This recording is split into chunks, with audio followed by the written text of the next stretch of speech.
Cahaya dan sifatnya. IPAS kelas 5 SD Kurikulum Merdeka. Dalam kehidupan sehari-hari, kita tidak lepas dari yang namanya cahaya. Bahkan kalian bisa melihat karena adanya cahaya, kolam renang terlihat lebih dangkal karena ada pengaruh dari sifat cahaya.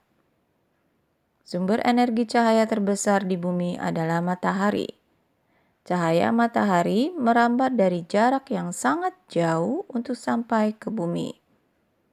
Cahaya tidak membutuhkan media seperti udara, air, atau benda padat untuk bergerak. Matahari bukan satu-satunya sumber cahaya. Lampu dan api juga menghasilkan energi cahaya. Mari kita lihat sifat-sifat cahaya berikut ini. Yang pertama, sifatnya adalah cahaya merambat lurus. Dari sumbernya, cahaya merambat atau bergerak lurus.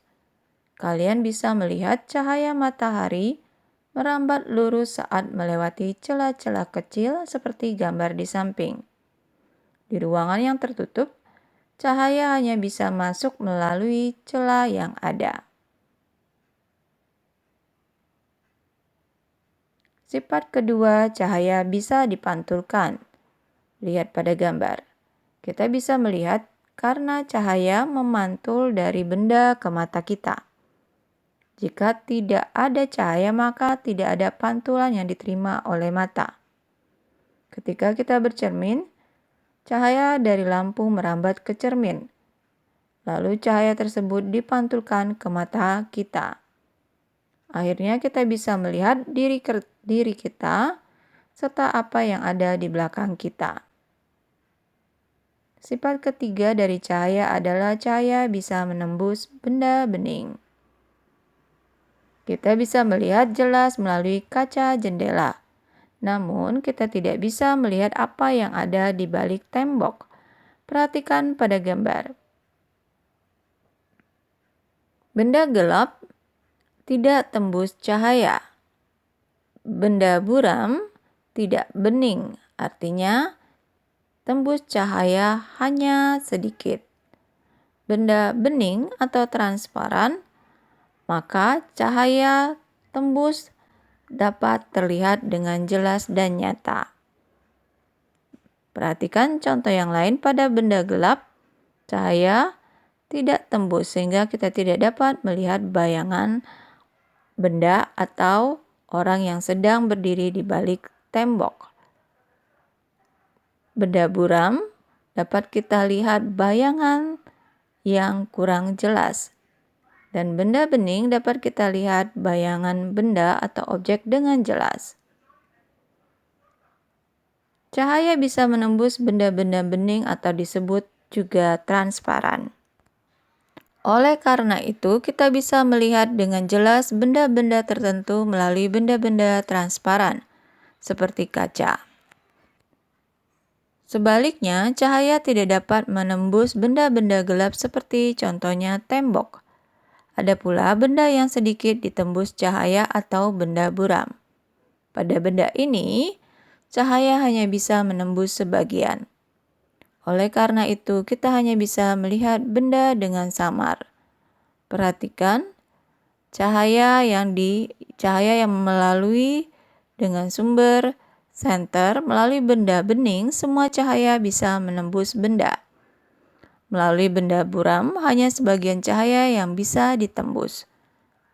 Melalui benda gelap, sama sekali tidak bisa ditembus cahaya. Sifat keempat adalah cahaya bisa dibiaskan. Selain bisa menembus benda bening, cahaya juga dapat dibiaskan atau dibelokkan. Ketika menembus media yang berbeda, misal dari udara menembus ke air, cahaya bisa dibiaskan atau dibelokkan. Hal inilah yang membuat ketika melihat kolam renang lebih dangkal dari seharusnya. Perhatikan pada gambar. Nomor 1 adalah posisi bayangan ikan. Nomor 2 adalah posisi ikan sebenarnya.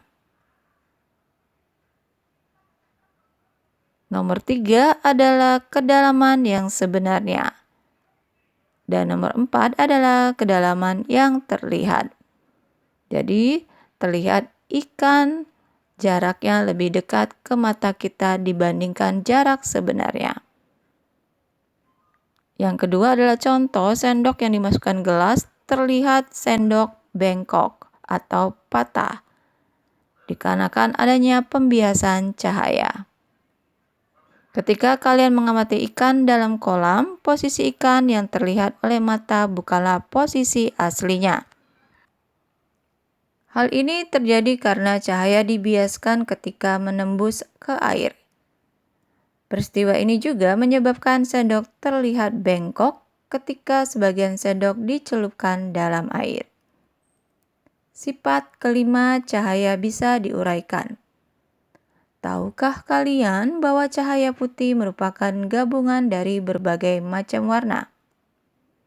Cahaya matahari merupakan salah satu contoh cahaya putih.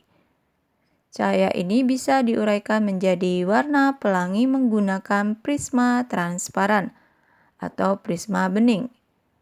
Cahaya yang menembus prisma akan dibiaskan dan terurai menjadi warna-warna pelangi. Lihat pada gambar. Cahaya putih dibiaskan menjadi warna merah, jingga, kuning, hijau, biru, nila, dan ungu. Pernahkah kalian melihat pelangi? Kapan pelangi terbentuk di langit? Pelangi terjadi ketika hujan diiringi dengan sinar matahari. Air hujan bersifat seperti prisma yang akan membiaskan dan